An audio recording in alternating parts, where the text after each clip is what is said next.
का सरदार का नियम था, वो सारे अपने शिष्यों से, उनके भी शिष्य होते हैं ना चोरों का, सरदारों का भी, सबके शिष्य हुआ करते हैं, याद रखिएगा। केवल चोरों का शिष्य होते से बात नहीं, सबका शिष्य होता है। तो चोरों का, सरदारों का जो शिष्य था, उनसे कहा देखो जी, कहीं भी भगवान महावीर का सत्संग जाना नहीं, कह दिया था कि अगर होता हो दिन में जरूरत पड़ जाए तो का दोनों कान में उंगली देके वहां से गुजरना। ठीक है।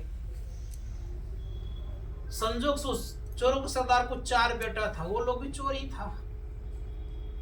रात्रि काल में जो भी संपत्ति लेना था ले लिया, लेकर के उसके बाद वे वहां से चल दिए। लेकिन राजा ने कहा दूसरे गांव वाले के सरदारों से, देखो चोरों को जरा पता लगाओ तो कौन लिया है, महंगा इनाम दूंगा। ठीक है। अब स्थिति ये हो गई, गया पता लगाने के लिए, तो कैसे पता लगाया जाए? तो पता लगाने के लिए क्या किया, एक वेश बनाया। कैसा? तो चोरों का सरदार का जो पूजा स्थल था और जो पूजा जिनके करते थे वे, जगह का अभाव है, धीरे धीरे जाए।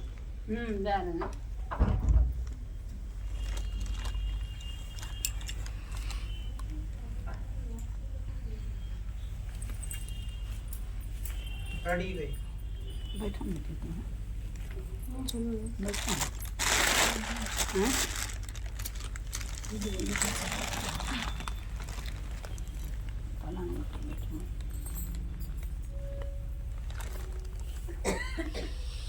तो काली माँ उनके क्या कहते, काली माँ की पूजा करते थे वो लोग। काली माँ का मंदिर थोड़ा सा बना हुआ तो बाकी बाकी था। उनके पुत्र को कोई दिन में आवश्यक काम लग गया और जिधर से जाना था उसी का रास्ता था, उसी के बगल में भगवान महावीर का सत्संग चल रहा था। भगवान महावीर सत्संग बोल रहे थे कि देवताओं की पलकें नहीं गिरती है और उनकी छाया नहीं होती है। देवताओं की छाया नहीं होती, याद रखिएगा, और पलकें भी नहीं गिरती है। जैसे इस बात को बोल रहे थे उसी समय उनके पैर में कांटा चुभा। किनके पैर में?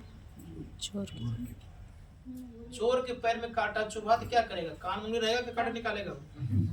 वो कांटा जैसे निकाला तो फट से 2 बात कान में घुस गई। कांटा निकाल के फट से कान में लिया, वहां से भाग गया। रात्रि काल में बड़े प्रेम से क्या होता है, सुनिए इसको जरा सा। बड़े प्रेम से क्या करता है, तो उस गांव वाले आकर काली का रूप बनाते, खप्पड़ तलवार, मुंह काला, जीवड़ का निकाल के, और उसी का घर पे आकर तुम लोगों ने मनौती किया था कि घर का छत ढाल देंगे, अब तक तुम लोगों ने एस्टिमेट कभी कुछ नहीं बनाया, तुम लोगों में छोड़ने वाली नहीं हूं। अब सबको हाथ जोड़ के थर थर कांपने लगे, हे काली माँ, कल से काम लगवा दूंगा। अब तुम लोगों ने बताओ सच कितना संपत्ति वहां से लाया? बोलने वाला ही था कि तब तक उनका बेटा आ गया। हाँ, क्या बात है, क्या बात है, क्या बात है?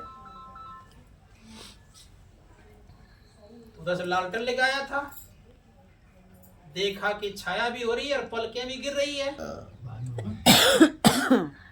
जैसे इस दृश्य को देखा तो कहता है एक भाई से, भाई एक डंटा लान तो जरा सा उधर से। डंटा का जो नाम लिया, वो जो काली जो बना हुआ, तो भागा 9 2 11 हो गई। सबके जी में जी आ गया, जान बच गई सबकी, सब जेल चले जाते। सब कहते हैं भाई तुम कैसे जान गया? बल्कि आप लोग कहते सत्संग में मत जाया करिए, सत्संग में ही 2 बात मैंने सुन लिया था। कैसे? का मेरे पैर में कांटा गड़ा और कान से उंगली निकाल कांटा निकाला, तब तक 2 बात कान में घुस गई, उसी का मैंने इस्तेमाल किया। चोरों का सरदार कहते हैं पुत्र सुनो, आज से सबको सत्संग में जाना। पूरा गांव सत्संगी बन गया और चोरी करना सब कुछ छोड़ दिया। तो 60 सुधरई सत्संगति पाई, पारस परस कुधा तो स्वाई। संत महात्मा 60 व्यक्ति करता है, इसीलिए किन्हीं को अगर सुधारना हो तो रुपया फिर तक नहीं सुधार सकते उसको। उनको सत्संग सुनाया करिए, सुधर जाएगा, और सुधर जाएगा तो अच्छा सुधर जाएगा। इसीलिए सत्संग सुनिए और सुनाइए। परिणाम क्या होगा? संत कबीर साहब कहते हैं, कहत सुनत सुख उपजे, और क्या बनेगा? परमार्थ हो। कहने और सुनने में दो बातें आई, एक कहता है और सुनता है। तो कहने और सुनने में परमार्थ बनेगा, लेकिन घर की शिकायत कहिएगा और घर की शिकायत को सुनिएगा तो परमार्थ बनेगा नहीं। लेकिन सत्संग और संत महात्माओं के विषय में और भगवान के विषय में अगर चर्चा करिएगा तो कहने और सुनने में परमार्थ बनेगा। लेकिन ये भी याद रखनी चाहिए कि अगर कहीं शिकायत महात्माओं की भी होने लग जाए तो भी परमार्थ बनने वाला नहीं है। इसलिए साथ शास्त्रकार कहते हैं, अच्छी बातों को सुनाइए और सुनिए। तो सबसे अच्छी बात क्या होगी?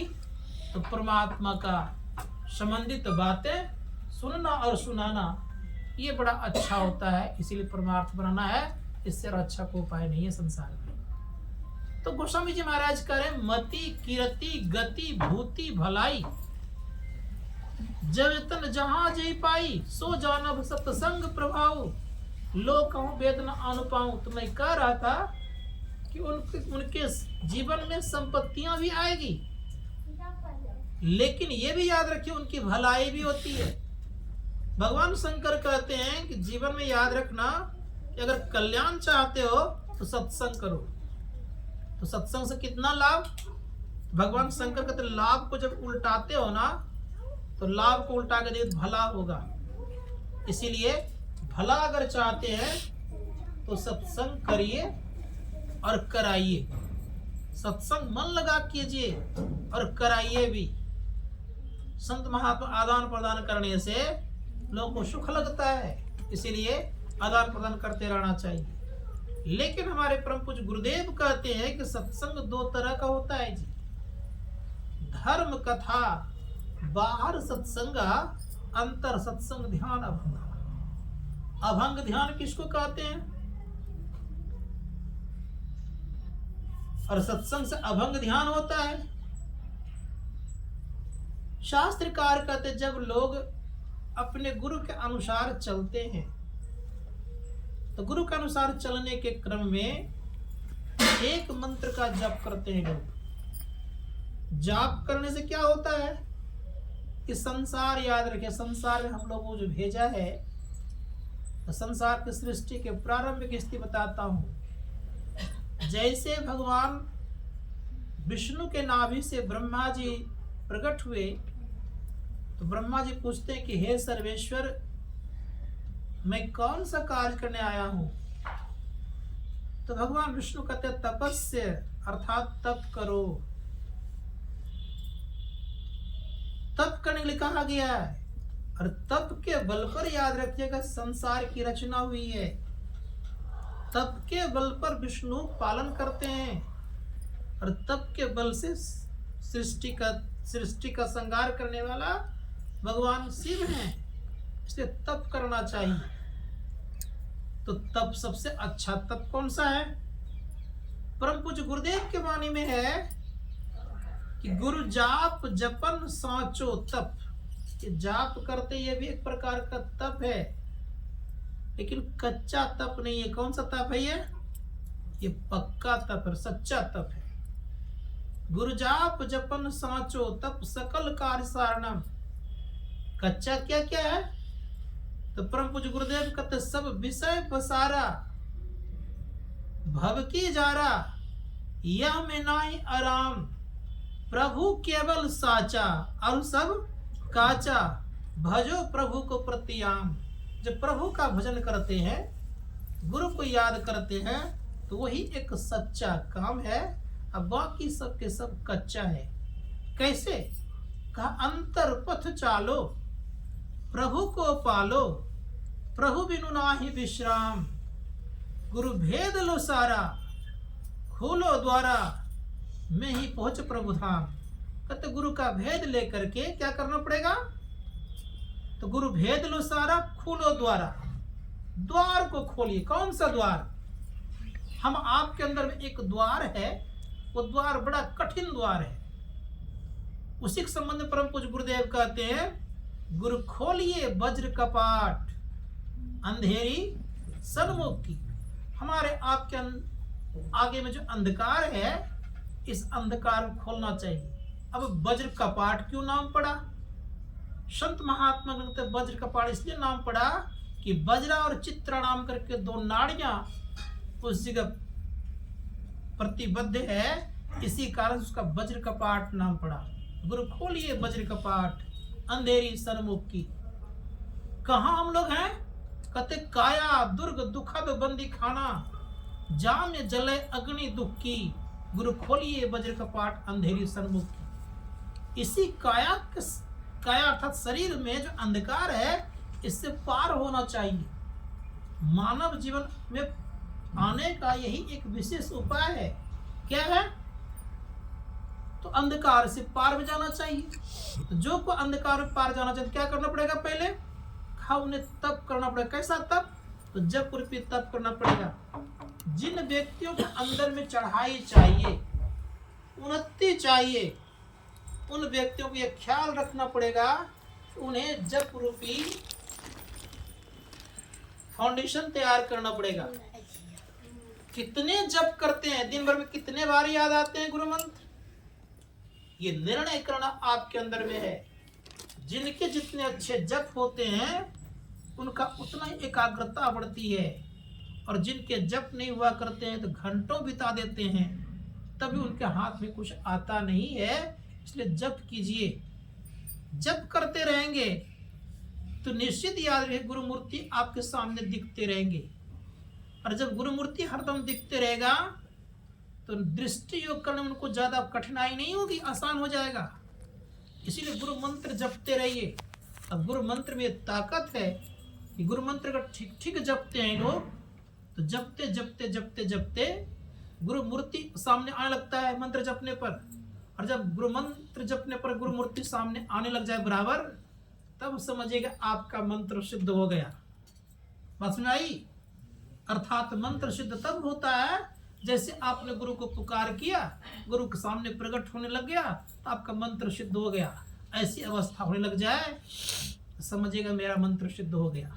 अब वह व्यक्ति कुछ भी इच्छा करेंगे, उसकी पूर्ति हो जाएगी। जो भी इच्छा करेंगे उसकी पूर्ति हो जाएगी। क्योंकि गुरुदेव कैसे हैं? कहते कल्प वृक्ष गुरुदेव, मनोरथ सब सरय, काम धेनु गुरुदेव क्षुधा तृष्णा हरे। कल्प वृक्ष भी हैं और काम धेनु दोनों हैं वो। लेकिन सदैव याद रखिएगा, कल्प वृक्ष और कामधेनु प्राप्त होने पर भी संसार की वस्तुएं भले प्राप्त हो जाएगी, लेकिन परम कल्याण हो जाएगा, सो बात नहीं है। अंतःकरण प्रकाश हो जाएगा, सो बात नहीं है। इसलिए सदैव ख्याल रखिएगा कि कल्प वृक्ष प्राप्त हो जाए और कामधेनु प्राप्त हो जाए तो हम दुख से मुक्त हो गए, सो बात नहीं है। इसमें भी दुख रहता है, लेकिन संत महात्मा गण कहते हैं ये दोनों संसार काम करने के लिए और सुविधा प्राप्त के लिए व्यवस्था अच्छी है, लेकिन इसी में हम ठहर के नहीं रह जाए। दृष्टियों का अभ्यास करनी चाहिए। दृष्टियों का अभ्यास कैसे करें हम? कहा कि दृष्टि योग अभ्यास करने के एक जगह देखना पड़ता है। अगर अनेक जगह आप देखते हैं तब अभ्यास नहीं होता है। एक जगह देखने का मतलब, जैसे आप हम देखे होंगे कभी कभी किन्हीं के मोटे ग्लास वाला चश्मा अगर होता है, उससे आग लग जाती है। एक गांव में छप्पर था उसका फूस वाला, बगल में चापाकल था। चश्मा खोल करके वो क्या के छप्पर पे रख दिया और बगल में स्नान करने लग गए। और सूरज का जो प्रकाश पड़ा उस छप्पर जो फूस वाला था उस पर आग लग गई। कोई लगाया नहीं था, उसके द्वारा आग लग गई। कैसे आग लग गई? तो शीशा क्या किया, ग्लास क्या किया, उस प्रकाश को खींचा और एक जगह केंद्रित करके उसको क्या कहता है, आग से परिणत कर दिया। तो हम आपकी जो दृष्टि है ये आग से कम नहीं है, इसमें आग है और प्रकाश है, याद रखिएगा। अगर प्रकाश नहीं रहे तो हम आंख से देख नहीं सकते हैं, प्रकाश है तभी देखते हैं। संत महात्मा गणों ने बड़े सुंदर शब्दों में कहा, कितनों का तो मोबाइल बंद रखिए, सुनने का तैयार नहीं आता है।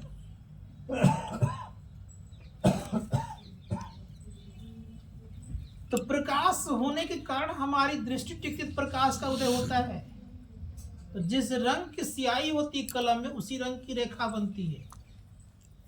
जैसे कलम की स्याही का रंग है काला, तो रेखा कैसे बनेगी, काला बनेगी। लाल है तो लाल ही बनेगी। उसी प्रकार से याद रखिएगा जीवन में कि हम आपकी आंखों में जो देखने की शक्ति है ये कैसी है, और इसकी किरण कैसी बनेगी, रेखा कैसी बनेगी, तो प्रकाशमय बनेगी। और प्रकाशमय बनने के कारण जहां पर टिकती है तो प्रकाश का उदय होता है। संत कहते हैं, गंद करता है,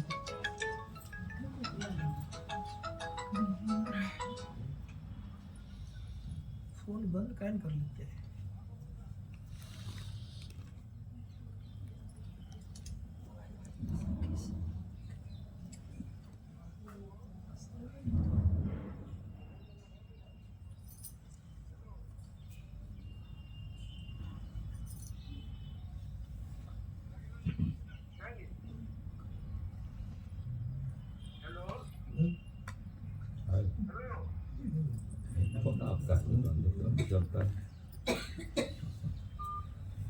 बंद स्विच ऑफ करके ले।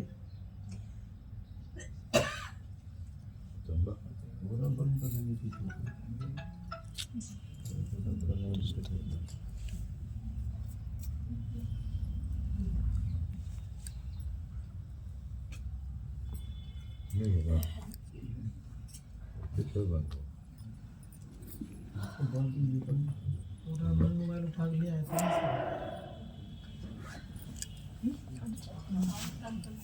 एरोप्लेन मोड कर दीजिए ना, फोन ही नहीं आएगा।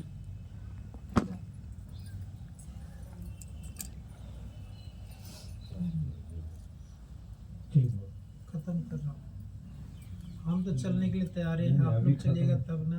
खत्म कैसे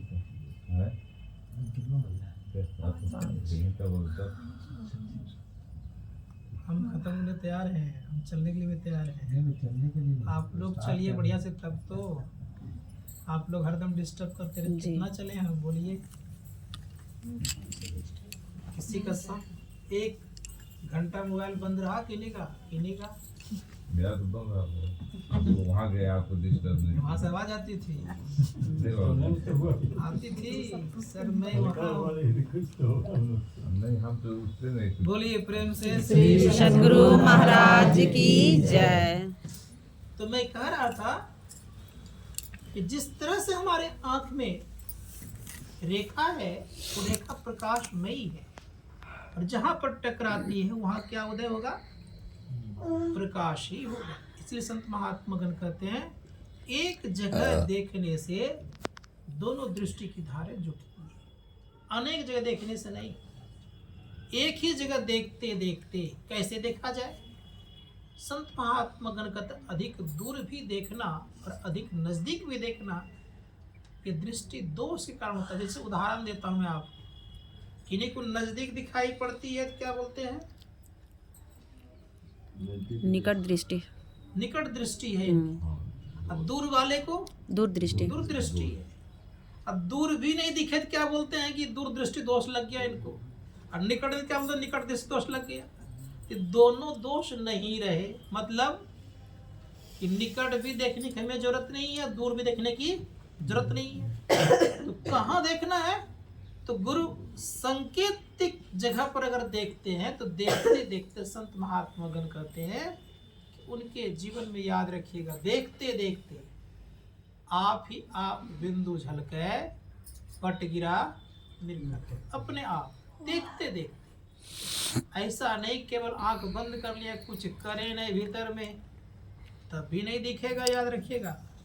लेकिन प्रयास करिएगा। अभ्यास का मतलब होता है एक ही चीज को बार बार देखते रहना।